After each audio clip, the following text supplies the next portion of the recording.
Fantastic. All right, well, we will get started because we have a lot to fit in to our 2.5 hours today, which I know sounds like a long time. I promise you it'll fly by, and we'll try to switch it up throughout the conference. But thank you all so much for making the time to be here today and invest in your volunteer leadership in this third annual Emory Networks Virtual Leadership Conference. It already just makes me so happy to see these different faces who I meet with in various board meetings and cities, but having you all in one place today, especially with all that's going on in the world, is heartening. So I hope you all know me by now from my emails and social posts, but if you are new, which I know we have some very new board members who made the time to join today, my name is Sarah Rawls, and I serve as the Executive Director for the Regional Engagement and Volunteer Management team at the Emory Alumni Association. Over 110 alumni volunteers signed up for today's conference, which is a record number. So we were worried about Zoom fatigue, but you all just proved that our volunteer community is getting stronger. And we know not everyone's able to make it live today. So I do want to give a shout out to those of you who are making time to view this recording later on. The world continues to present unprecedented challenges and distractions. And yesterday's news, I know, makes it especially difficult for some to be here. And whatever your reactions are, there's just a lot to process and discuss and debate. And this past year just felt like there was that constant surge of challenges being thrown at us, and we were just trying to maintain. But despite all that, there are lots of reasons we could be celebrating today for things that you all helped Emory accomplish and that you did in your own communities. You made it possible for our alumni to seek out their fellow alums and faculty and students for insights and for fellowship and for guidance as they did navigate these difficult times or new challenges that they were seeking out for themselves. So thank you for continuing to build Emory's presence off campus as the world around us shifts. And today is about celebrating that service and preparing for the year ahead with all these lessons that we learned from this past one. And we want to show you that you have access to your own network of over 300 fellow Emory Network board members across the United States. So we'll hear from some of Emory staff and board members from across the university today, but the success of this conference really depends on your participation. So please try to stay engaged, because you never know when you'll get some inspiration or provide a needed insight to a fellow volunteer or just make a new social or professional connection. Since you all are among Emory's greatest champions, we want to make sure you are equipped with insider information on 2036, a movement to shape Emory's future that inspires investment in people for the benefit of people. Many of you are already 2036 supporters, either through your personal donations or driving attendance at events across the country that educated our alumni on the vision for Emory's future. I'm excited to turn it over to Josh Newton, Senior Vice President for Advancement in Alumni Engagement, who hopefully you all know because Josh has been on the road all year talking to alums at these 2036 events, and he's a huge champion for our Emory volunteers. So Josh, we're thrilled to have you here today and providing us with an insider update on the 2036 campaign.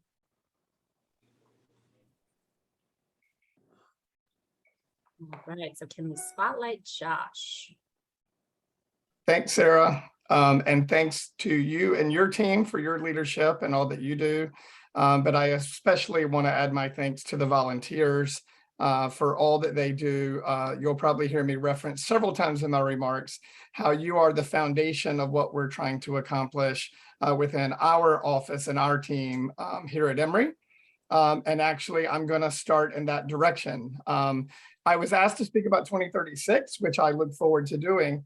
But part of speaking about 2036, I feel like that's starting at the end rather than the beginning of the work of our division, Advancement and Alumni Engagement. I came back into this role. It's hard to believe it'll be 4 years this fall.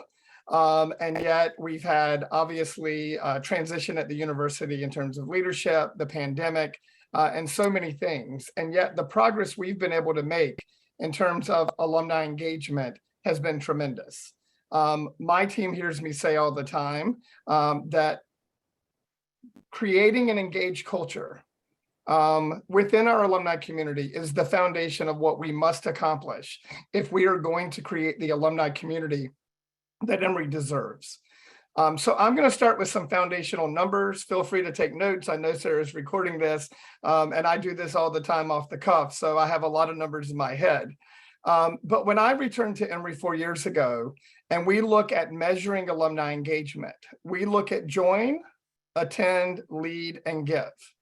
And across all spectrums of alumni engagement, at the time with 154,000 alumni, there were 28,800 alums engaged the year prior to my arrival. I came in September 1st, the beginning of our fiscal year.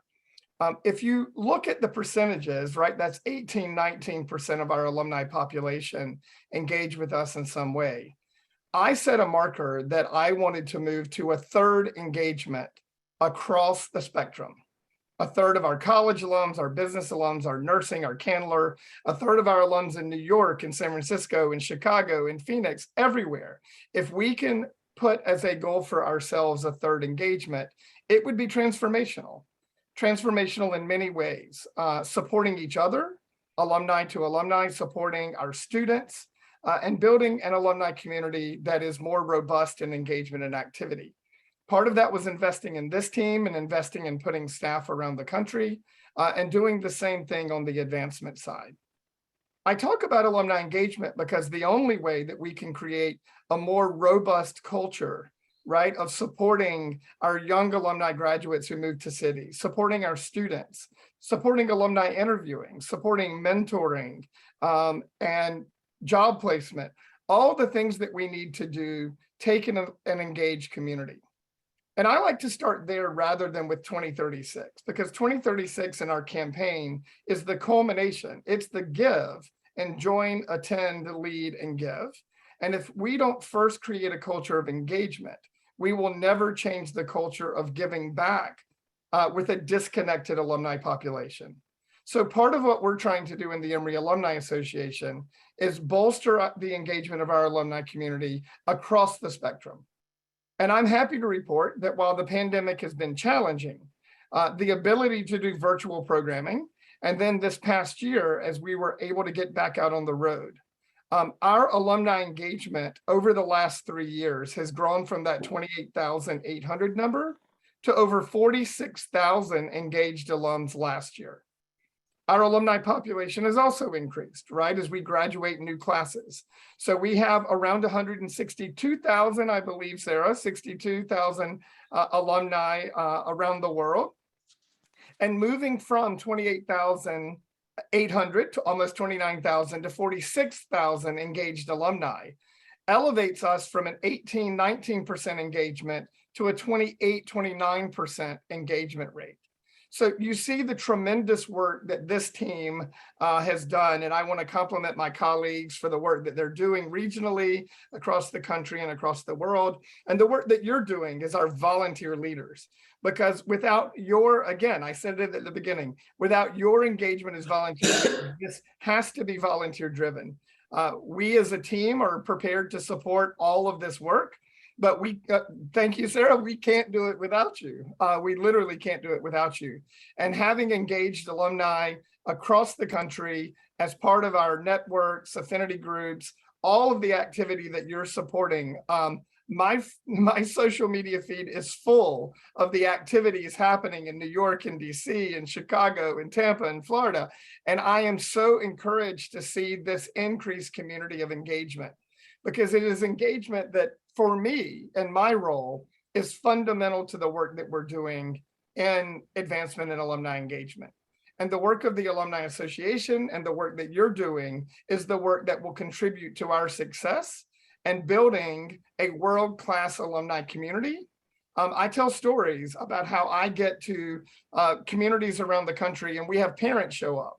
Right? Parents will show up to an event with the president and they'll seek me out. And I'm like, why did they seek me out?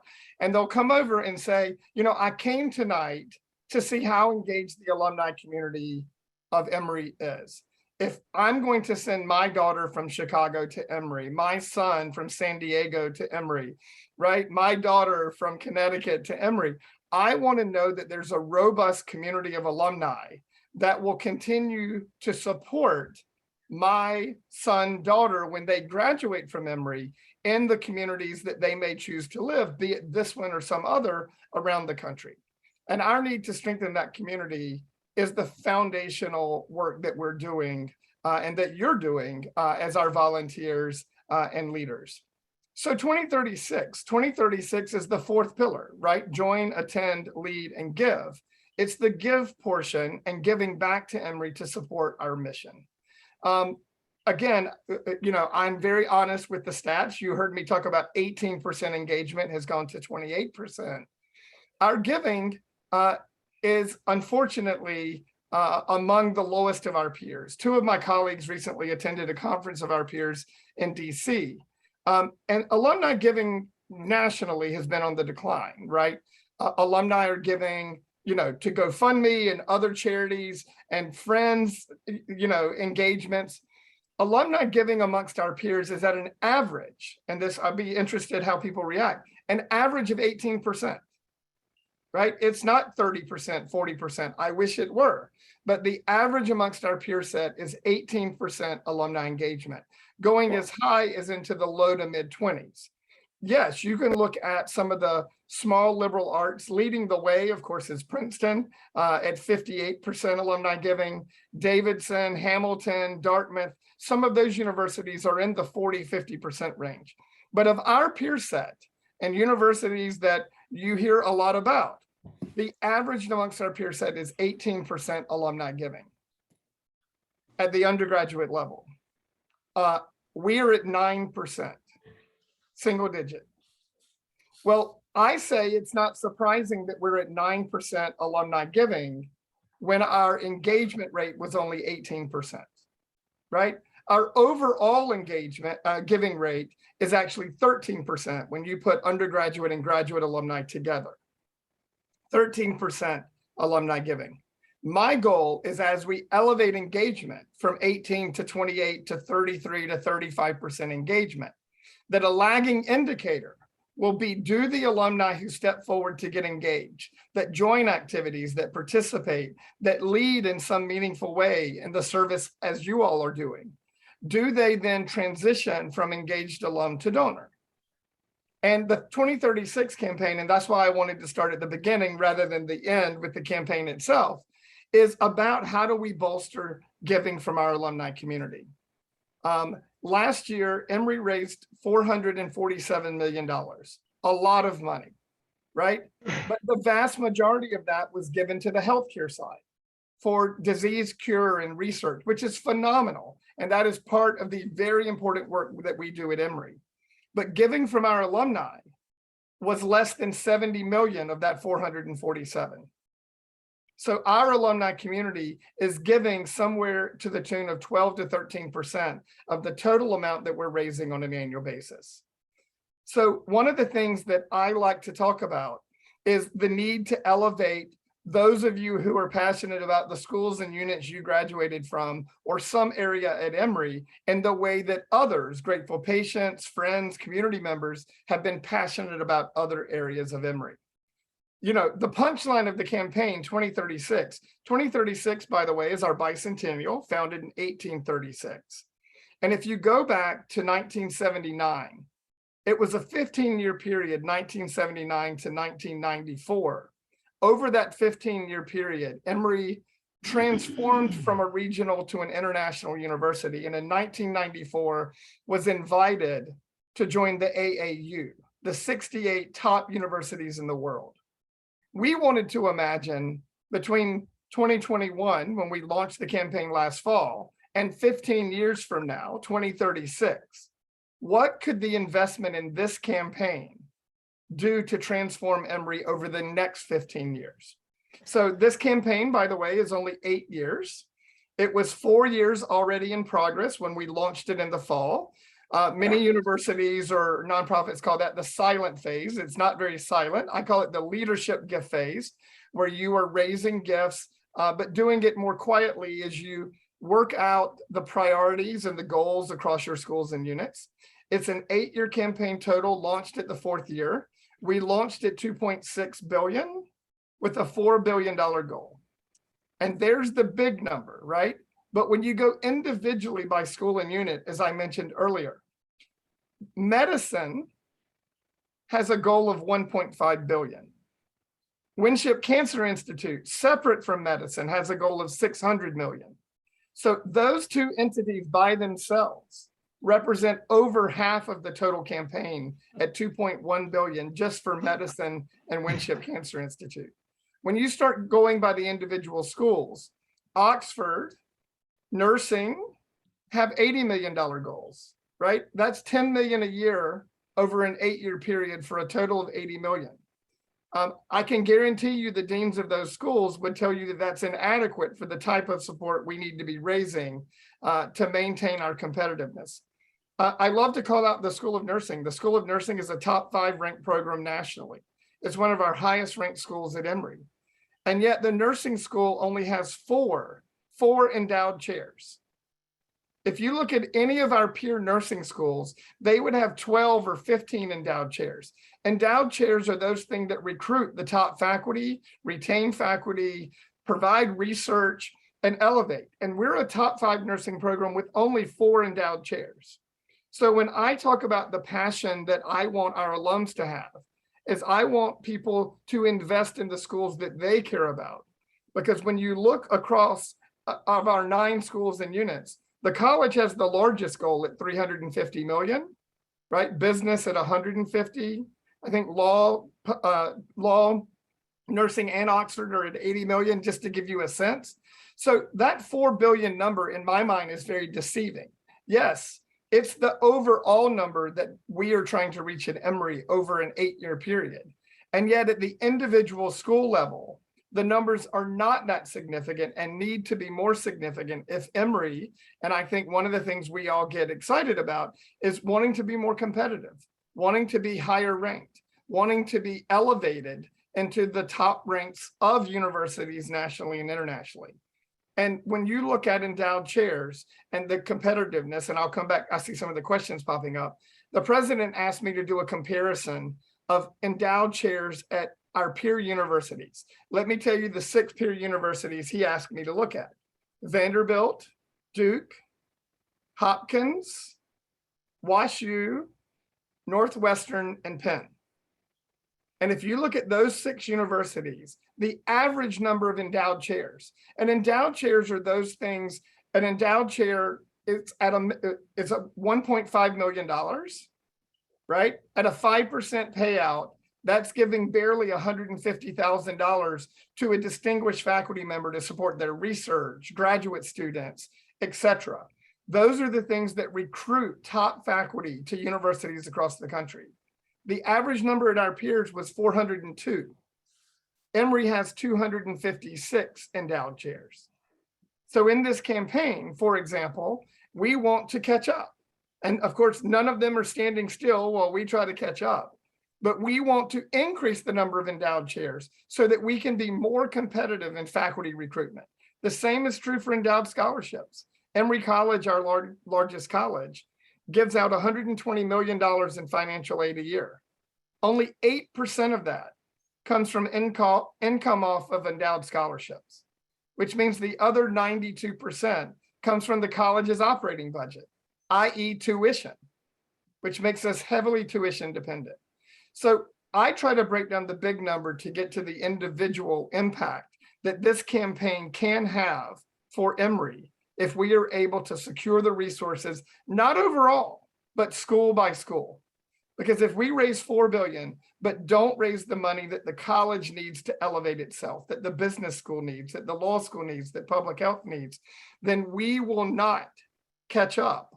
And in fact, I fear, and I think the president fears, we will fall behind if we aren't able to continue to remain competitive in that landscape. So Sarah, I'm watching time, and I know that I think I'm right at or over my 15 minutes, but I know there's some questions, and I'll depend on you to maybe throw some of these this way. Absolutely. Thank you, Josh. No, I think all this information is fascinating, and we could go on for a while. So I think there was one question about how this translates to budget. So you did answer that other things suffer, right? If the schools have to adjust more budget to scholarship, then they can't do something that might enrich a student experience, correct? Correct. I mean, if we're using operating funds, i.e. tuition. And again, that's the model of higher education in the United States, that tuition funds, operating budgets, i.e. the less endowment we have by school, the more operating funds that it takes just to run the enterprise, and the less creative and innovative we can be in terms of programming, student support, and other types of services. Oh, absolutely. Okay. And then second question, why are endowed chairs relevant in today's world? Yeah, I mean, it is the hallmark of distinguished faculty. If you are a top faculty member in your field, the expectation is that you will be provided an endowed chair to support your research and study. So if we are not offering endowed chairs to our top faculty, it's interesting, the president in a call the other day called faculty a free agency market in today's world. And those universities with the most resources are coming in and recruiting our faculty to their universities with endowed chairs. And if we can't bring in those faculty, I mean, I hear alums all the time talk about their favorite professor. Those favorite professor are some of our most notable faculty. We need to continue to recruit in and retain those top faculty at Emory. Absolutely. Okay. And then we'll take one more question because this is a really good one. Evan Goldberg in Chicago. Thank you for asking it. Evan always asks me hard questions. He does, but this is great for all of us to be equipped with this information as we talk to our members about it. So he pointed out that one thing people don't realize is that Emory's annual operating budget is what it is, maybe 4 billion. And when they hear 4 billion campaign, they think it's a massive amount of money, but it's really not. So are there some quick ways that you would respond as we explain to a lot of members who say, oh, Emory has a ton of money. I know they spend XYZ on this. Why do they need my $25 gift? Yeah, no, Sarah, I mean, I think that's one of the things we always talk about, right? And of course, I always point to Princeton with a $26 billion endowment. They don't have a med school, a law school, and all the other schools, and yet they have the highest alumni participation in the country. Why? Because their alumni community wants them to stay number one. Okay, that aside, I'll go back to Evan's question, right? When you look at Emory's budget, which is actually now, our total budget is edging near $7 billion on an annual basis, right? $7 billion. Almost over 5 billion of that is the healthcare system. So it's like 1.8, 1.9 is the university operating budget. Okay, big numbers. But when you get back, and this is what the president did, the Emory Law School, right? Because it's a school that people have been very concerned about in terms of rankings. It's been ranked as high as the upper teens, right? 18, 19, early 20s, mid 20s, and currently is right at 29, 30. But if you look at Emory Law's endowment, of our total endowment, it is about 68 million. That is the lowest endowment of the top 50 law schools in the country. So when you're talking about competitiveness in terms of providing financial assistance to students, recruiting faculty, supporting programming, we are at a significant disadvantage compared to any of our peers. And yet our desire to be higher ranked is obviously what all of our alums and our community wants the law school to be. And if we don't find ways to increase the support for the law school specifically, and again, I tell people all the time, if you give me $100,000 endowed scholarship for the law school, it's going to produce 5,000, 5% next year. I'm rounding up for a student. Can I use that for a nursing student? Can I use that for cancer research? No, the endowments given for each school can only be used for those schools. So our endowment isn't a pot of money. It's actually 2,400 individual accounts set up by donors for very specific purposes. And we have to obviously stay true to those purposes. The other thing, Sarah, that you just put up the 2036 website, you will not see the $4 billion goal. Because to me, it's not about the overarching goal. It's about the priorities of each individual school and unit and achieving those priorities as we seek to elevate those schools. So we really have tried to pull back and de-emphasize publicly the number and focus on the priorities and what Emory is trying to accomplish across each of its schools. Right, Josh, this is fantastic information, and I know some people are messaging me. This is usually the reaction after alumni hear you speak, that this is information they wish their peers knew about. They had no idea. So again, you all, I will work on that with my colleagues of how we continue to get you talking points, but just keep in mind, part of this can't come through a mailer or an ad on the internet. It has to come from the peer-to-peer conversations or the staff to alum conversations. So that's where it's really powerful to have you all do a plug for this, and just why that support is so meaningful. And again, it's not about the dollar amount. It is about the act of investing back in your university. Well, thank you all again. Thanks so much for your leadership, and thanks for the opportunity to speak today. Yes, thank you so much, Josh. We appreciate your time. And you will see Josh around the country, really around the world this year. So just some next steps with 2036. We will be releasing later in the summer a calendar of where the president, the provost, faculty members are headed to talk about the themes of 2036 and really present the research that's behind it. But you all do that in some of your activities too. So that can be an ongoing conversation, because even if you're doing a wonderful Wednesday happy hour, we can talk about our student flourishing piece of the campaign and some innovative new things we're trying on campus. I do encourage you all to visit that website because it just won a prestigious industry award. It's pretty cool, and you can learn about what your school is up to. And then just a reminder that at Emory, we do encourage 100% board giving. And that is something that all of our school units, board of trustees, that they all strive for. So please go ahead and make a gift before August 31st to your cause of choice. Or if there are a few causes, you want to give 50 here, 100 here, absolutely up to you. But we will do a plug for that. So thank you all very much. Okay, so we are going into our breakout portion. We're going to do 2 back-to-back breakout discussions. We have one, a third and final one at the end of the conference. But before we do that, we're going to have transitions throughout that let us brag about our wonderful board members. So Denise, if you would pull up our first round of board spotlights. And then yes, we will do an Emory trivia question because we know you all get competitive there and it's fun to remember those things. So these are our first round of board spotlights. Well, thank you, Sarah. This is Denise. Just wanted to start off with our first spotlight. All of our board members do amazing jobs. We wanted to just point these out today. First, wanted to mention Dazzle Kim. She is the president of Emory New York Korean Network. She helped launch the Korean Emory Alumni of New York Network under the New York Network in the fall of 2021. And the group has sold out every event since their launch. She and her team work tirelessly to ensure members feel a sense of community and have exciting events to attend. Our next board spotlight is Kyle Davis. He's the president of the DC Network. Kyle has done an incredible job rebuilding his board during COVID. The board is now comprised of 10 members and 8 active committees, with 2 more launching this fall, and they're working on engaging a spectrum of interests and identities across the DC metro region. Kyle had to attend his brother's wedding today, so he's sorry to miss it, but he really would love for you to reach out to him after the conference. Our third spotlight is Bernie Bartik, and he is a board member and signature event leader, Emory Palm Beach Network. Just wanted to point out that he has been our wonderful Wednesday and wonderful weekend event champion.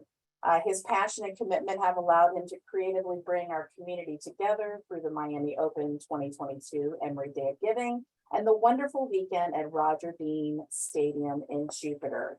So a special shout out to them. I wanted to move on to our trivia. And with our trivia, what we're going to do is we're going to ask you to keep score during this network conference today. We're going to ask a question. You're going to have a few seconds to kind of think about it. And then we're going to give the answer and you're going to keep score. And at the end of the conference, if you have a perfect score, you're going to reach out to me and I will send you a special gift. That's very exciting.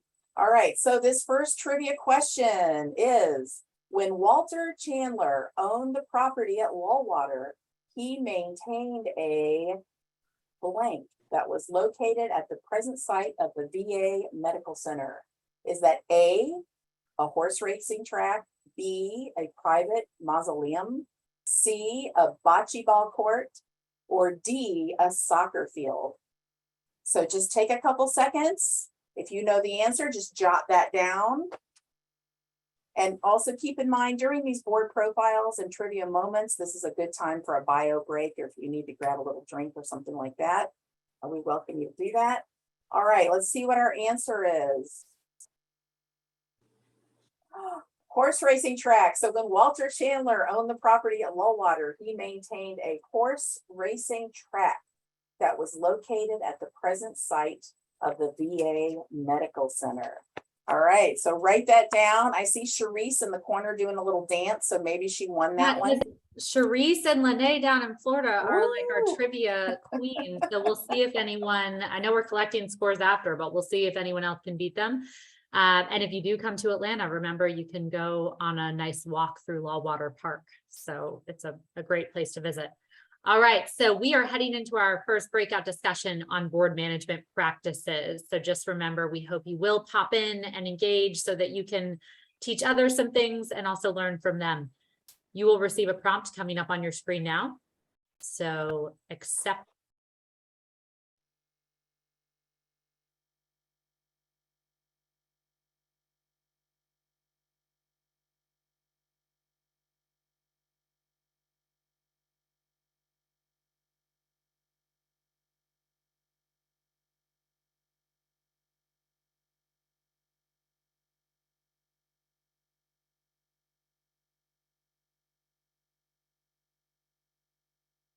All right, so any of you that are in my room, I'm going to take a few minutes to assign you. I just want to make sure. And we have a couple more people, so I will send you into a breakout room. If you will just hold on for 1 minute, I will do that. And let's see.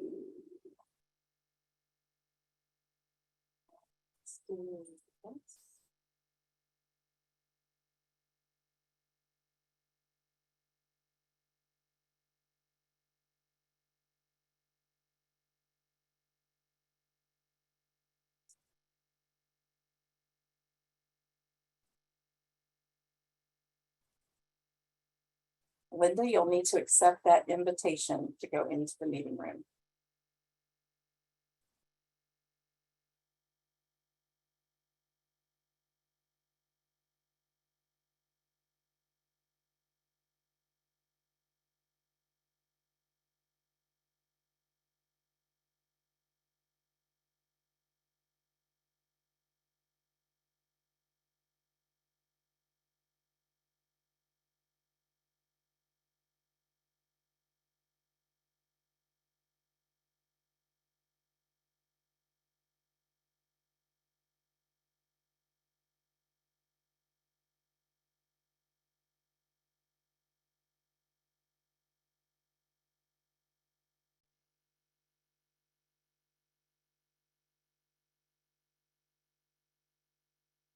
All right, everyone's going to be returning to the main place here.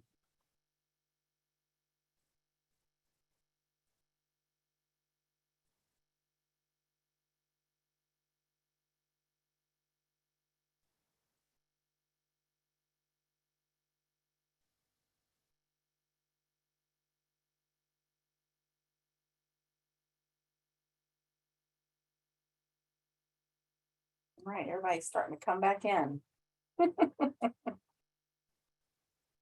I know there's never enough time. I gave you a few more minutes, so hopefully. Welcome back, everybody.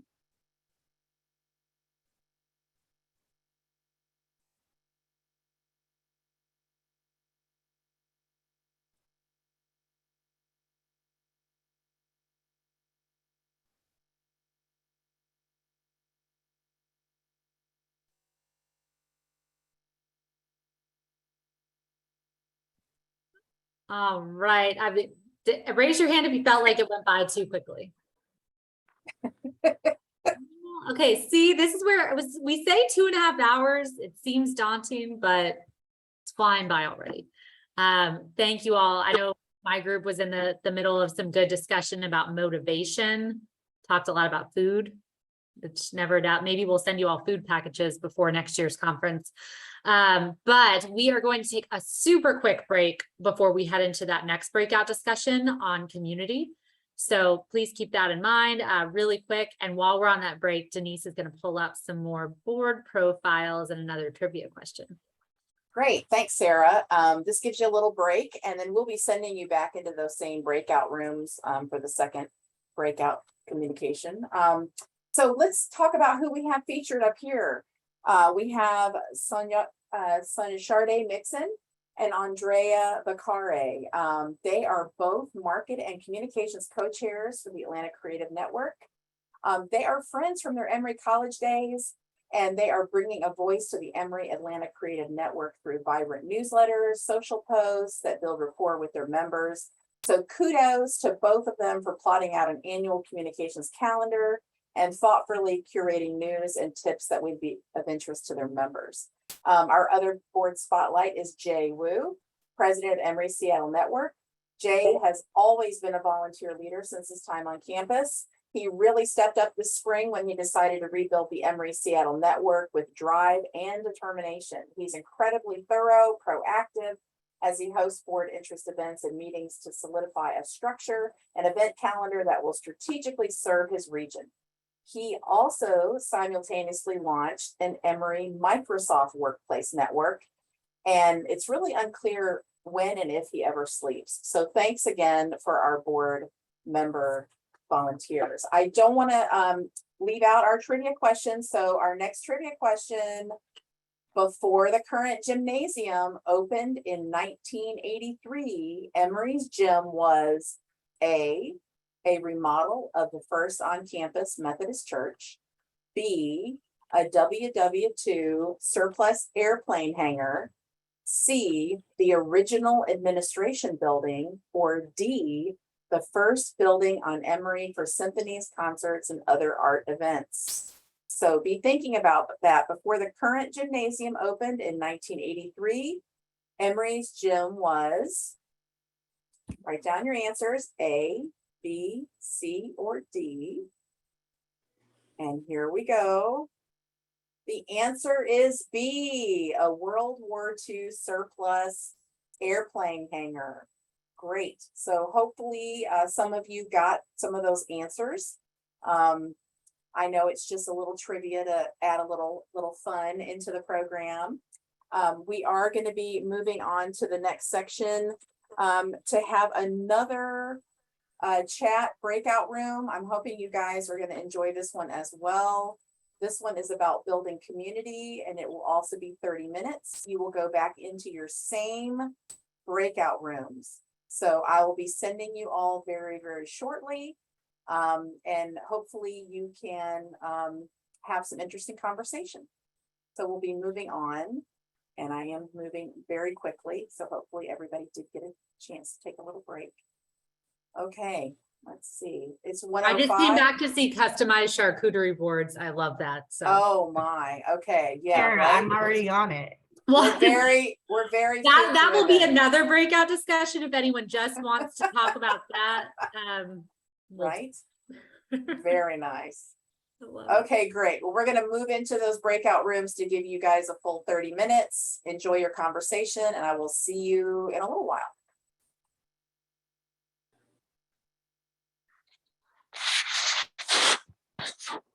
All right, and then some of you fell out here.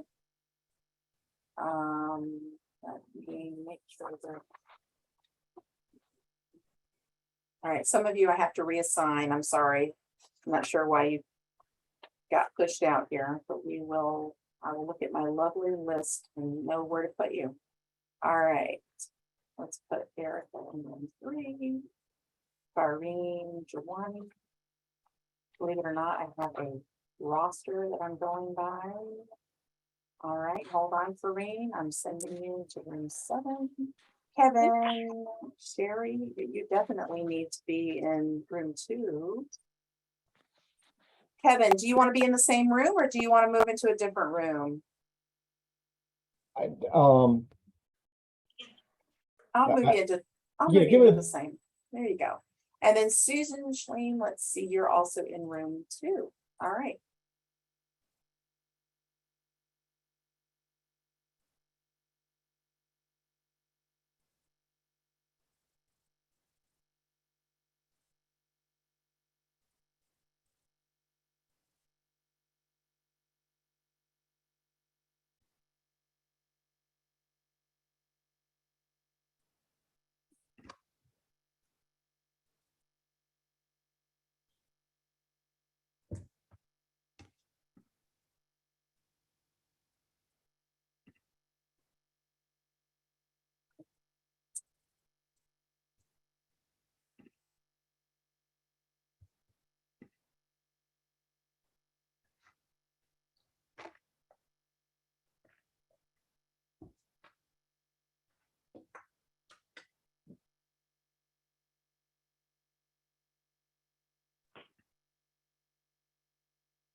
All right. Who again felt like it wasn't enough time? Someone felt a little bit. We're still in the midst. My group was in the midst, by the way, of talking about how we need to do some national negotiations for Topgolf because we all want to do events at Topgolf and they might cut us a deal if we go in at the national level. So that's where we took our conversation just at the very end, but all right. So thank you all for participating in what I hope was a very valuable discussion. If you have, I really encourage you all, because I know my group didn't get to it, make sure to go ahead and write down any takeaways that you really want to bring back to your network. If there was any really big light bulb moment and you want to share it in the chat with the rest of the group, I certainly encourage you to do that. But I am thrilled to see a colleague on the line, Venus Austin. Want to make sure I'm not skipping over anything else. I am not. All right. So Venus will hopefully be spotlighted on this screen. Venus Austin is Director of Marketing and Digital Strategy for Emory's Division of Advancement and Alumni Engagement. And we are here today. I'm going to have a conversation with her. Some of you have met her at previous events, but we're going to have a conversation and then we will head into our third and final breakout room so that we can talk about related prompts on Marcom. We know it's a subject near and dear to everyone's heart. And then make sure you stay on the line because I see Steve Greenfield's here. We are wrapping up the conference with a segment from university board members who are going to talk to us about leadership pathways. So that one is especially in your best interest to join because they'll give you some tips to consider whether you continue serving on Emory boards or boards outside in your community. All right, Venus, thank you for being here today.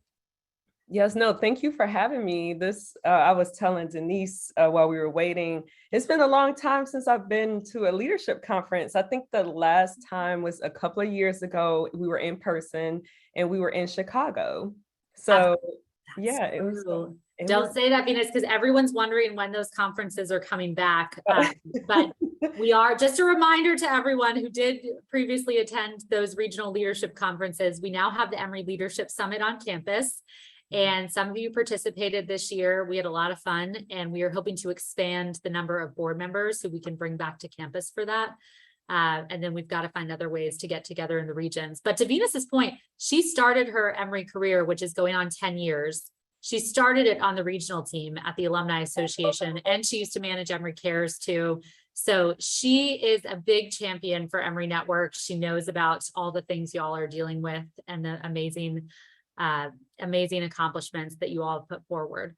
So Venus, thank you for being here. It's been a busy year for the marketing team. And I want to make sure that we can hear your insights on this ever evolving area. So we were just talking about community engagement in our last breakout room and what we learned during COVID and how we might do things a little bit differently this year. Talk to us about what that meant for you all on the marketing side and how it impacts your marketing strategies moving forward.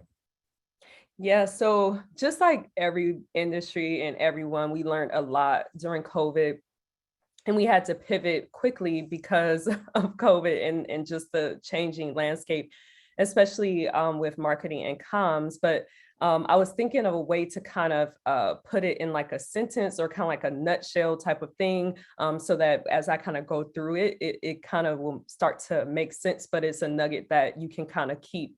And it was basically, the biggest thing is like going back to the basics and focusing in on our community, our audience, and less on call to actions. And in marketing, that's just like telling people what you want them to do.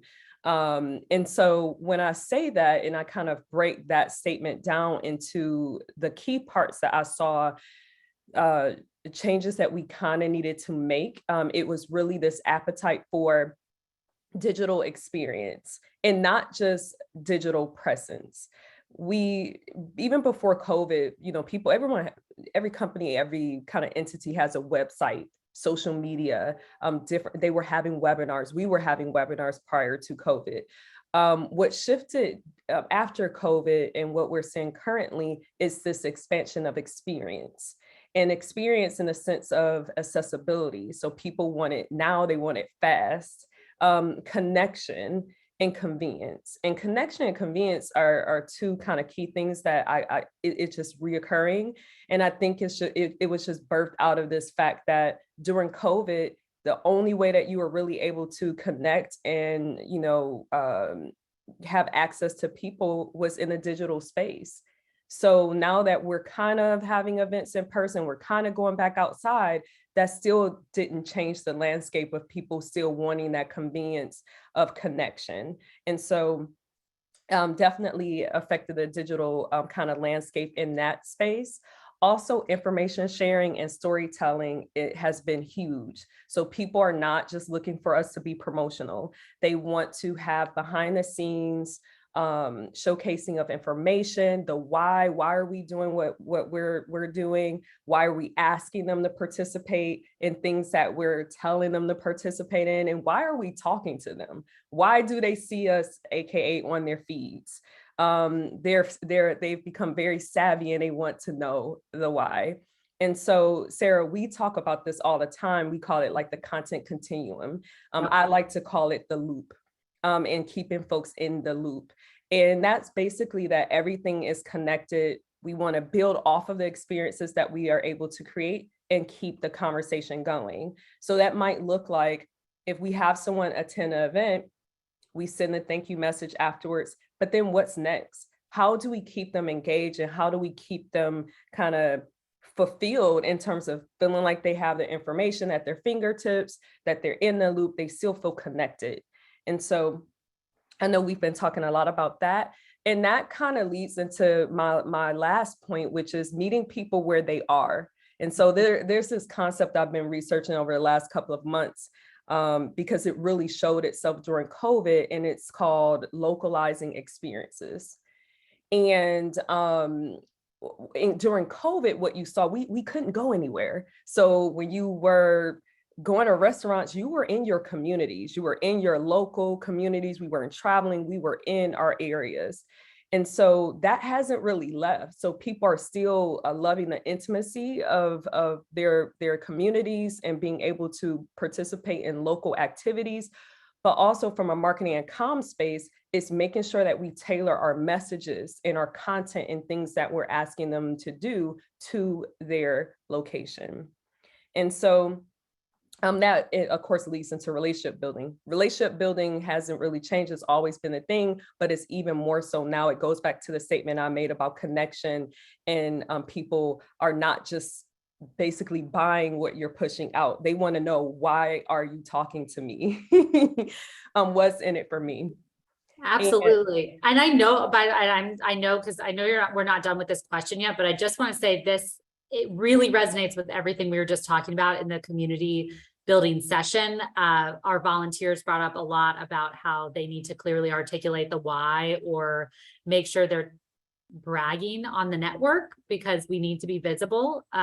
And there needs to also be a next step after the event to keep people in the fold, Yes. introduce them to other members, get them to do something else. It's not just about a series of events. So I think all of this relates to what we need to do at the network level as well. Yeah, no, it's we're beyond transactions now. It's experiences and relationship building, even in our space, right? So that kind of leads into our strategies very quickly. What we've done on the marketing side, and Sarah, your team has been very helpful in providing feedback with this area, but we have new regional emails. We are debuting those. Some of you will be able to see them in July. And I'm super, super excited about them because they touch on all of the things I just mentioned. So localizing experiences, being personal, and also being able to do it at scale. So that's our way of trying to be savvy, trying to reach people where they are, but also do it in a way that's utilizing our resources in the best way possible. So it is a new design. It's absolutely stunning. Our design team did an incredible job. It looks so fun, y'all. Like it really, not even from a marketer, like just being excited because it looks good, but I think you guys will really love the look and feel of it. And feel like it's like a personal digest to you specifically. So those will be launching in July, and we hope to evolve those. So would love to hear your feedback as per usual on those as you get them. And they're not starting in all cities right away, but no, that is our hope. So we have to do a slow rollout. So we will forward them on to you if you're not in those the cities with the largest numbers of alumni, but know that we're working on making sure they can expand. Yes. Starting off small to make sure we work out the kinks and then be able to expand. Landing pages, we know that those haven't really been really up to par in terms of the content that's on them. Like I said before, we want to lean into storytelling. We want these regional landing pages to be a hub of information for specific to your area. And so I was able to preview that kind of layout with Sarah, and kind of excited about those rolling out in the next couple of months and for you guys to see it. And then of course, more connection with what you guys are doing in the regions and how we're able to showcase that on our central communication and marketing channels. So yeah. Fantastic. And yes, so much to keep unpacking because of the things you said and what we need to talk about bringing down to our level too. So let's talk about what you've seen work at the central level this year, some of the trends that you're going to lean into. Yeah, no, so across the board, this sounds very thematic, but I swear it basically solidifies the points I made in the beginning. But what we've noticed is increased engagement whenever we share alumni stories. Alumni want to see their folks shining. They love to hear what they're doing in the regions. They want to see what they're doing out in the world. They get encouraged by it. They get excited. They want to celebrate it. That is consistent. I'm sharing benefits. So this goes back to the what's in it for me. Alumni love benefits, really showcasing the benefits of being connected to Emory after graduation, right? So what do they get? And like I said, with the kind of pivoting emails that we're doing and content, personalization. So people want to feel this intimacy with brands, and we are not immune to that. So, you know, and we're kind of stepping back a little bit and not thinking that just because Emory alumni graduated from Emory, they still have that intimacy, if that makes sense. We kind of have to earn that in the space, meet them where they are currently. So that's what we learned. Absolutely. We were just talking about that. There's definitely apathy out there. So we have to combat it. All right, so let's bring this back to the networks. Where do you advise our fantastic board members to focus their attention this year when it comes to marketing and communications, which I know we've been talking about how we really need to frame that as community engagement, not marketing and communication. So within the community engagement space, where do you think they should focus their attention? Yes, so I'm happy you said that, because that fits in perfectly to what I'm about to say. I'm gonna share 3 points. And the reason why Sarah, we've been talking about this kind of shift in thinking from community engagement and then marketing and communications. We have a whole team of marketing and communication people at Emory for a reason. We do the boring, exciting to me, but boring to some work. And we do all the technical kind of behind the scenes things. So we don't necessarily want you guys to do that. We want you guys to lean into your expertise as alumni and share your voice. So that's my number one point, is to share your voice, share your authentic voice and how you have been able to interact with Emory after graduating as alumni. So for example, what that could look like, let's use Emory Cares. So from EAA, from marketing, it may look like, hey, join us November X, Y, and Z for projects all around the world. Click this link in our bio and register. We do provide language to you guys in the toolkit. You guys probably have seen that before, and you can copy and paste that. You could, but what I would love to see you guys do is go further. You have participated in Emory Cares before, maybe even as a student. So then instead of taking our marketing jargon and just pasting that into your profiles or into emails and just talking to fellow alumni, it may look like, hey, I'm Venus Austin. I participated in the Atlanta Community Food Bank this year. I brought my family. I was able to introduce my brother to some of my friends at Emory and some of the people I've been hanging out with for years, and we were able to give back to the community. Here's some photos, here's a video, here's how we were able to make an impact. Join me this year. I'm going back to Atlanta Community Food Bank. DM me or send me a message to learn how you can participate. Way less boring. I love it. So it's more conversational, right? You're not gonna, because technically you're not even technically, you're not going to go to an event in person and talk to a fellow alum and say, hey, join me on Saturday at 7 p.m. or whenever it is. You're going to say, hey, I participated last year and it was great. Like I brought my kids, I brought my husband, whatever the case may be. And it was fantastic. But real talk, what does Emory Cares mean? Because we throw out all these Exactly. names and it's like, I don't know what that means. Exactly. So that's number one. Share your authentic voice, throw out the marketing jargon. We got you covered on that.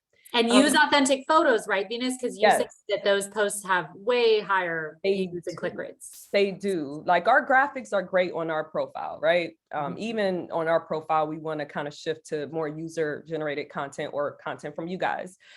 So we're making that shift. So I would love to see you guys make that shift. That's number one. So that's why we're kind of parking there a little bit.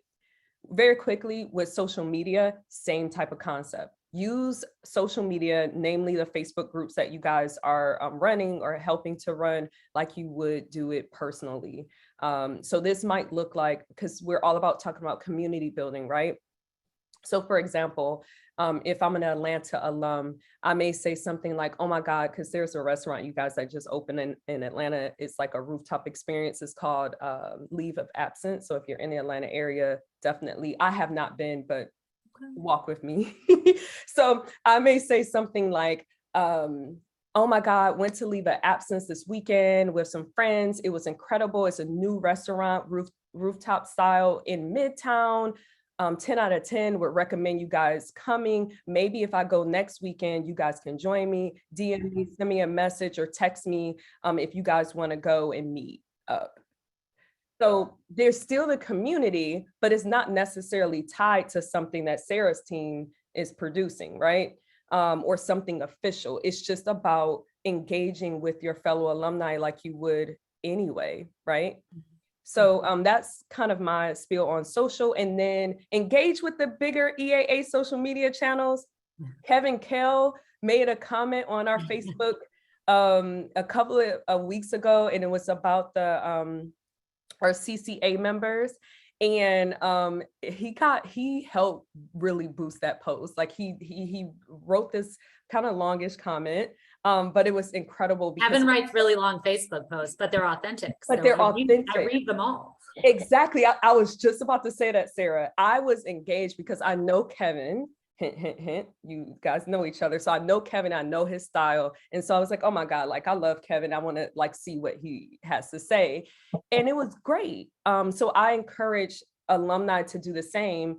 To just, if you see a comment and you want to answer, go ahead and comment and answer on the larger profiles. Or you see a post and it resonates with you, or you have a personal experience with it, comment, tag a friend and say, hey, check this out, or something like that, or share it. So really just community, shifting the thinking from marketing to just community. Yes, absolutely. We absolutely want to embrace that. And so last question, somebody mentioned TikTok, so I'm going to bring it up. We know Facebook is the dinosaur of the social media party, and a lot of our volunteers hear from their members that that's not where they are. Yet I know our data suggests otherwise. So what is your recommendation for what we do with Facebook and how we might explore other platforms? Someone said Instagram, TikTok. Yes. No, and Sarah, we talked about this too. I am intrigued. I'm very, my interests have been piqued, and I will say this. Yes, the data still shows. So basically what the data is showing is that the growth is starting to decline for younger audiences. So folks who are below the ages of 25 and below, and they're increasing for folks who are 25 and up. However, the growth on Facebook has kind of dropped because the growth that we're seeing with folks who are 25 and up is not fast enough to combat the fact that we don't have a lot of younger audiences adopting Facebook. So just kind of want to provide that kind of stat or piece of information. However, as I'm thinking about new channels, even for us as a central entity, because we're looking to join TikTok as well, we're always thinking about the return on investment and how we can make an impact. So what is the value add? Because, and I say this because different profiles, you have to do different things. So for TikTok, for it to grow and really you create an engaging community, you have to post maybe 2 or 3 times a day. That's the just the entry point of it. But you can't just post anything on TikTok, right? To get that traction, you have to post TikTok related things or common things, which is at this point is entertainment or tutorials. That's what you're seeing that. And yes, like Wendy said, with trending music. And so when I think about alumni adopting that, I'm also thinking how we can maintain it and how we can do it at scale. How can we be consistent? Because what I'm seeing is, and because I've seen some of the Instagram accounts that our region have created, and a lot of them are great. But what I am seeing is that there's a lack of consistency there. So the growth gets stagnant. And so now people aren't seeing those posts, and now people are engaging with those posts. So now we have Facebook groups 2.0. But now our footprint has grown. So not only do we have Facebook groups that are stagnant, we have Instagram that's stagnant. We have a TikTok channel. Alumni don't know which one they should actually follow. Exactly. And so that's because that's my marketing strategy brain going, right? So it's not that I don't want us to be where we need to be. It's I want us to be where we need to be when we can add value and do it consistently and do it strategically. I think that is a fantastic point to end on, because I think that applies to anything we do. And our volunteers were just speaking about that, even with setting up the tone of how they're going to communicate with their own board, setting that up in the same way. So I know there are fantastic questions. Venus generously makes herself available to this group, so she can always come back, but know that Amanda Walker, who's currently on maternity leave, is our Associate Director of Marketing and Digital Strategy under Venus.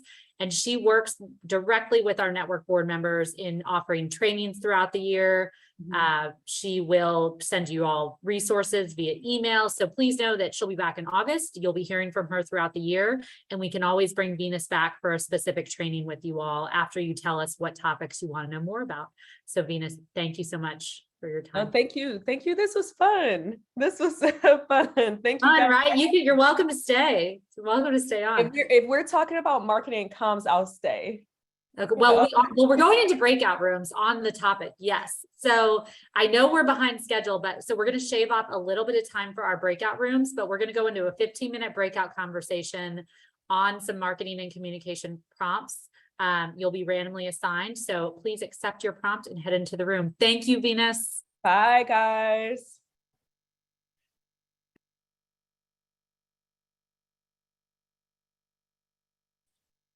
All right, everybody's going into their room.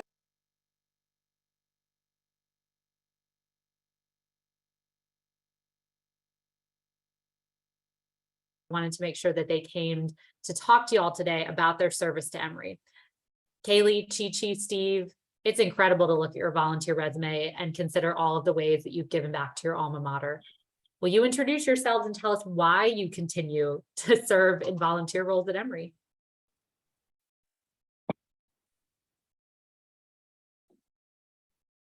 I guess I'll go. Hi, everyone. Good to see familiar faces. I hope everyone's doing well and staying safe. And for me, my volunteer role, I just think it keeps evolving. I started shortly after I graduated in 2000. So shout outs to class of 2000 for the college and 98 for Oxford. And just saw it as a way to broaden my horizons. Yeah, I'm a solopreneur based in Metro Atlanta, Georgia. And so I don't have a team that I work with, at least on a regular basis. So the volunteering piece was very helpful for, as Venus mentioned, building community, as well as being able to learn different skills that I might not learn on the job, and also getting a chance to meet alumni that I would have never met. So, and that's younger and more seasoned. Absolutely. Kaylee? Hi, everybody. I'm Kaylee, and I think it's really been meeting people has been what I've really enjoyed. For example, I met Chi Chi years ago at a volunteer event, and it's just really heartwarming to keep seeing the same people year after year. And I think that community also, it's a form of support, both for you to give and receive support. And so I really appreciate that aspect. Great. Thank you. Steve? Yeah, I feel like, my arc with Emory, I feel very appreciative. One, that they let me in to begin with. I did an evening MBA between 2001 and 2004. I feel that the experiences I had, either my interactions with faculty or, my peers in the classroom were like catalyzing events that just put me down a different pathway, both from a life standpoint and a career standpoint. And then I'll just echo what the others have said.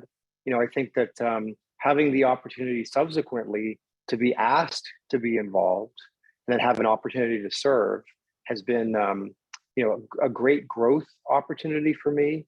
And I've been very appreciative of the fact that I had a chance to serve on the Goizueta Alumni Board and then the Emory Alumni Board. So I think it's combination of sort of like the effect that the on-campus experience had for me left such an indelible mark. And then subsequent to that, the fact that I have been asked to serve in these roles has been an honor. That's great. Well, thank you. And now we want to talk about some distinctions, because I know after someone serves on an Emory Network board, their paths are very fluid. And some people have already served on other boards within Emory before coming to the network board. But I'd like each of you to share a little bit so that we can understand the distinctions in the board oversight and responsibilities. So Kaylee, can you tell me more about the difference for you between being a network leader and serving on the Rollins Alumni Board? Yeah, so I served on the Rollins Alumni Board for 4 years, and before that was a chapter leader in Dallas and then a little bit in Austin. And the roles have overlap, but I think the emphasis is where the difference lies. So for example, in regional chapter work, there was a lot of focus on social activities, alumni engagement, and things like that. So I did a lot of planning happy hours, Dine with Nine, Emory Cares events, and things like that. And then, and I think that's because what the alumni had in common is that we lived in the same city. So you have like people in all sorts of fields, all sorts of degrees, and things like that. And then on the school board, the primary focus was on what was going on at Emory itself. So alumni engagement and social activities, regional activities, all still had a role, but they were more on a committee rather than being the primary focus. And of course, on the school board, the commonality is that we're all in the field of public health. And so things like career services, admissions practices, advising the school, elevating our peers that are serving during a pandemic and things like that, those really took center stage. So while there were a lot of similar activities going on, the emphasis differed by board. Okay. Do you feel like the time commitment differed? I think the regional, I think the social regional activities were a lot more, actually, a lot more time commitment. Yeah. No, I believe that. I believe that. I'm just pointing that out. All right, Steve, so talk to us about what it was like going from a school board to the Emory Alumni Board. Yeah, it's a great question. And, I think that I was really appreciative. So I spent 9 years on the Goizueta Alumni Board and then 2 years as president, and had a lot of opportunity, obviously, to work with the dean, understand the financials of the business school, which of the 4 programs were more profitable and which ones weren't, and then try to energize the alumni base kind of to help align with the strategies of the dean of the business school. But during that time, I had zero interaction with the president of the school, zero interaction with the provost of the school.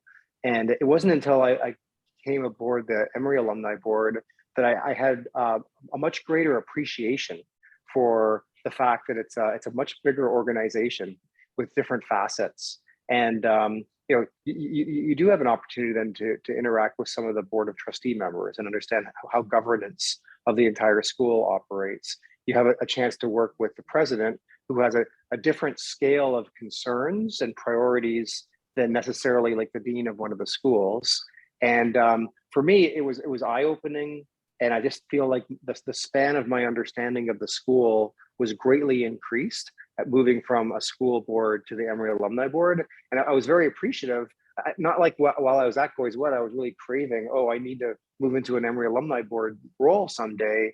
But it just really helped me better understand Emory's positioning vis-a-vis competitive schools, positioning in sort of like the politics of Atlanta, and definitely like sort of the economics, as opposed to look at just the economics of running a business school, the economics of all of the schools combined and the interaction thereof. Absolutely. And I know you did a great deal to try and make sure that all the schools were in touch with each other and the Alumni Association, right? Which is a whole big project. Well, it's a good point. You know, I mean, and many of the people on this call today can kind of echo this, but you know, there wasn't historically, and no fault of anyone, but you know, I did not have much of a chance to interact with my peers when I was the president of the Emory or the Goys Wet Alumni Board, and I think that we've made great strides, making sure at least the alumni boards are aware of each other and the members, and then bringing them together. You know, in forums such as this today, where we can start to share best practices, which has been, I think, really great. Absolutely. Well, thank you. And just a plug, we are trying to figure out now a way that the presidents of all the current alumni boards could come together with presidents of the Emory networks this year. So we're working on a forum for that, and appreciate your thoughts. All right, Chi Chi, you've served on like Emory network boards, the alumni board, board of trustees, I mean, all these different ones, but let's have you focus in on the difference between the Emory Alumni Board and this new role on the Board of Trustees that you assumed the past couple of years. Yeah, so, you know, there's a lot of factors involved with that. I'm alumni counselor for the Campus Life Committee. So it's extremely high level. And then of course, when you add in pandemic, new president, new provost, kind of gets a little bit in the mix of things. And then this is the first role that it's actually been created for this particular committee. So I didn't have anyone to ask any advice for. So it was very interesting, because what did help, and I hope a lot of you leaders that are on this call are doing this now or will start doing this, is to build strong relationships with your administration, your staff, and liaison in the Alumni Association. So having known Allison Dykes for years, I knew her before I got on the Emory Alumni Board, and she is the Senior Vice President and does a lot of work with the Board of Trustees. So we have a good relation. I think we have a good relationship where we're constantly, or I'm able to reach out to her to ask her questions, to find out what to do, to really understand my role. And compared to the Emory Alumni Board, like I said, we're trying to factor in, you know, all these other external pieces. But for me, it's kind of what Steve said. You're seeing the university at a much higher level. It's not just interacting with the president and trustees, alumni trustees, also leaders within the community. So you do have trustees on the Board of Trustees who are not Emory alums. As a matter of fact, the current chairman is not Emory alum. Very nice guy, but he's not an alum. So you get to see that different perspective, and also how a university is run, the different regulations, the different types of protocol that's involved, whether it's written or not written. And one of the things that I did was try to actually learn more about the history of the trustees. So this, like I said, it's not, I didn't have a list of rules or any type of guidelines for my particular position. So I went onto the Emory website and actually read about how the trustees started, as well as the different roles that the trustees have. I even read the bylaws, all 39 of them. And was really trying to understand the makeup, the demographics, and the structure. And I, once again, took a little bit further, but also reading up on all of my committee members to learn about them. And it can be challenging because the Emory Alumni Directory, unfortunately, the names of the trustees are not in the directory. and I have a way to get around that, but we'll talk about that later. So just looking where they're located, their business, where they went to school, what they're doing now, and the role that they play on the trustees or on the board. So that's definitely something that I might have done as on the Emory Alumni Board, but not in such depth or intentionality as with the trustees. All right, well, thank you so much for that. And yes, good tips there. That's our next section. What are your tips for navigating the volunteer ecosystem at Emory? Because it's just like professional networking, but obviously the rules are a little different here. So we need your guidance. Who wants to jump in first? I'll have a go. I think it's important in life in general, right, to align one's sort of passions and interests with sort of where they apply their efforts. And I think that's also true. It's true in work life for sure, but it's also important in your sort of volunteerism. So I think it's very important to be honest with yourself and kind of reflect in terms of what you're passionate about, areas of interest to you, which don't always align, right? You could be interested in something where you're trying to figure out, you maybe be a point of passion in the future, but you're intrigued by something, and then just connect through to the right folks, right? The great thing about Emory is that we've got a great network of staff, Sarah included, many of whom are on the call today, who are here to help and support. So what we don't want is to ever find that there are alumni out there that want to volunteer that get frustrated because they can't find the right role for themselves. And in some cases, you can make a role, and you can, if you're passionate about a certain affinity group that doesn't quite exist or doesn't yet exist, volunteer to get that thing kicked off. But for the most part, the easier path is to at least raise your hand and understand what's out there, what's available, and then do some soul searching around aligning your passions, and then make sure you reach out to staff. Staff are very helpful, and if they aren't responsible for that area, they can get you quickly connected with somebody who is. Absolutely. Okay, and I love, Steve, too, that you've talked about making sure you know what value you're going to add, right? So that staff member understands how to describe you or connect you with that person, same way you would in those requests for informational interviews. Kaylee, what are your thoughts? I really love the idea of alumni communities serving alumni throughout the lifespan. And I think it's great when the volunteer experience can parallel that too. So after grad school, I moved to Philadelphia, not knowing a soul. And I attended my first Emory alumni event because I was just trying to meet other people in the city. And so really just looking for social connection. that was about it. And then when I found out that I was moving to Dallas, Shardina, who was the Emory regional representative at that time, offered to connect me to the Dallas leadership group, not to volunteer, just to meet people in the new city. And that's how my volunteering began. I was at the events anyway, and so I started doing social media and stuff like that. And then years later, I started having a yearning to do more, have more leadership roles in public health and healthcare. And a friend suggested I apply for the Rollins Public Health Alumni Board. And so I did, and it's been wonderful. And I've learned so much about, as Chi-Chi had talked about the university, the school, and also the field of public health from like a workforce and students' perspective. It's given insight into like what I can offer, where I fit in and stuff like that in a way that I think has been really, really unique. And I love that Emory can provide that continuity throughout our lives and careers. Absolutely. And Chi-Chi, you've mentored many board members, including Steve. It seems like you're a big proponent of networking too, right? Just as you would for a career and being present at events. Yes. And that was part of it. I think mentoring, whether it's reverse mentoring, and Steve was kind of difficult to deal with, but nonetheless, he's come a long way. Indeed. I need a lot of work.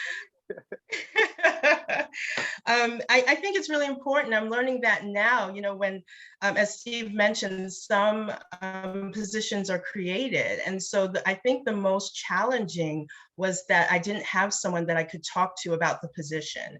How should I present myself, even though we're on camera? How does the meeting run? I wasn't even able to get access to the notes until I joined the committee. And so I know that when I was on the EAB, I had a wonderful mentor, and she's on this call right now, Linda Smith. And she, you know, I was her shadow. We went everywhere together. She really she told me a lot about definitely the business school, because that's where she graduated from, but also the EAB. And, you know, that stuck with me. I still do events, you know, with the business school, even though I'm not an alum. But nonetheless, mentoring, I think, is great for both the mentor and the mentee, because it really helps the mentee, of course, to navigate, to be able to, you know their value, to have these type of expectations, as well as for the mentor to be a source, to be a resource, and also to develop their skills at any age, Absolutely. All right. So final question. We know we talked a lot today about how COVID's been a reset moment. Many volunteer board members turned over or decided this was the time to step up. So what's your guidance to the board members who are evaluating, is this worth my time? Am I making an impact? Should I volunteer in this manner? I'll go. I'm a big fan of self-assessments. When I was on the Emory Alumni Board, our committee created a self-assessment. It got some pushback. That's okay. But it was very enlightening for me as someone who's interested in data, who's interested in insights, to be able to look at the different activities that I've been doing and see where I can shift, where I need to improve, or where I need to, do more, especially in regards to, and I'll give an example with our assessments. We do have, and I'm sure this goes for the different school boards, the chapter, city chapters and affinity groups, is, there's just a list of activities that you should do as an active member, as well as, a leader, chair, or president. And so when I did my self-assessment on the Emory Alumni Board, I realized that I wasn't nominating potential alumni, pushing them through the leadership pipeline. And so with that being said, kind of piggybacked off of the mentoring piece, being more focused on catching those deadlines for different types of positions that are opening, not just for alumni, but also for students, for scholarships. And then inviting leaders, other leaders, and other alumni to events as my guests for certain events where it's a little bit more exclusive and that type of stuff. So having a self-assessment, I think, is really important, whether you create one for your own, because it's a lot different depending on where you're located and your role. So I'm here in Atlanta, so I have home team advantage. I can maneuver, and it's not so much of a cost for me as someone who's out of state or even out of the country. So definitely keep that in mind, but I really highly recommend a self-assessment. And we are, of course, getting requests for a template of this self-assessment. Of course you will. Willing to share? I'm not on the board anymore. I don't know what it looks like. And they do have one for the Board of Trustees, but you have to be a full-fledged trustee to do that one. So I'm knocked out. So maybe I'll come up with one when the weather gets a little bit cooler and it's not so hot in Atlanta, but I will write that down. Thank you. Yes, on my to-do list. If you have any previous ones you want to share with me, and we'll create a template, that's great. All right. Any other thoughts from Chi-Chi and Kaylee on that, evaluating impact and whether it's the right role?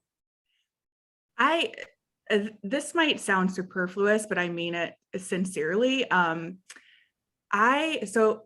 doing this with any volunteer roles, and it includes the ones at Emory too. But I work in public health and social work in Texas, and it is an area that really lacks fun. And when I think about my time at Emory, I had a lot of fun. I was intellectually stimulated, and I worked my butt off. And I think that that's probably a description that a lot of people on this call resonate with. And so I think every time I know that that's what I'm seeking in my life. And so I'm kind of asking myself, will this role help bring that sense to me and to my, whether it's professionally or personally, or like kind of a combination, which I think is what Emory is for me. And so that's kind of the metric, a weird metric that I use. I don't think that's weird at all. I remember almost going for a board role once and a coach pointed out, like, that sounds like it's the same thing as your day job. So is that adding any value? And maybe it still could, but not trying to talk anyone off a board service here. Steve, closing or thoughts from you? No, I mean, I don't know if they're closing thoughts. I think I'll largely reiterate the same things that have been said, but I think it's really important, we all find meaning in different ways. And, we've had board members that have come on that have felt that their experience hasn't met what their expectations were before. And I think that's somewhat of a failure of me as president or whoever's running the board to make sure in your onboarding process, there's expectation setting. Making sure that if you're going to want your board members to be accountable, your committee members to be accountable, that those expectations are set up before they come on the board or committee. And then, like Gigi said, I think that at least an annual check-in is really, really important to make sure all of your members are engaged, you're meeting their expectations, they're meeting your expectations, et cetera. Like so many things in life, right? Life is what you make of it. And I think that a lot of times it's because people come on and feel a little lost and are shy to ask questions. And I think the important thing that I've learned over the years is don't be shy, And I think I learned that. I saw Andrea on here earlier. Hey, Andrea. She taught me when I was on the Goizueta alumni board with her.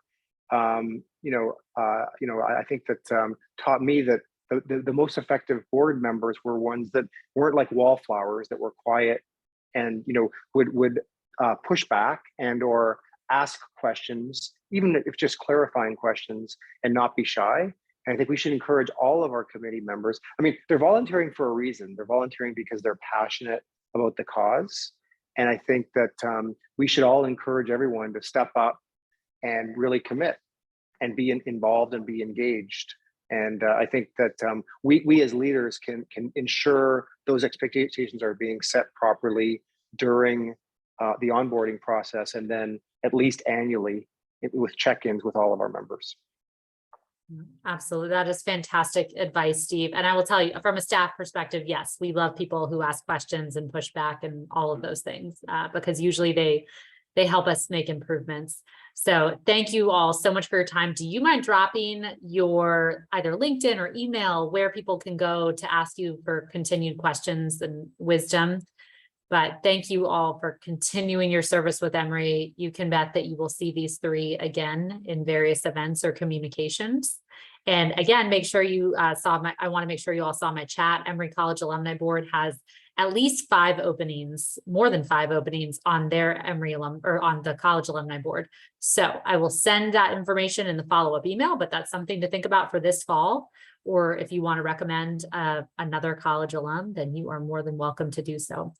All right. So thank you all. And we will move to our final board spotlight because I know we are over time. This concludes our 3rd annual Emory Networks virtual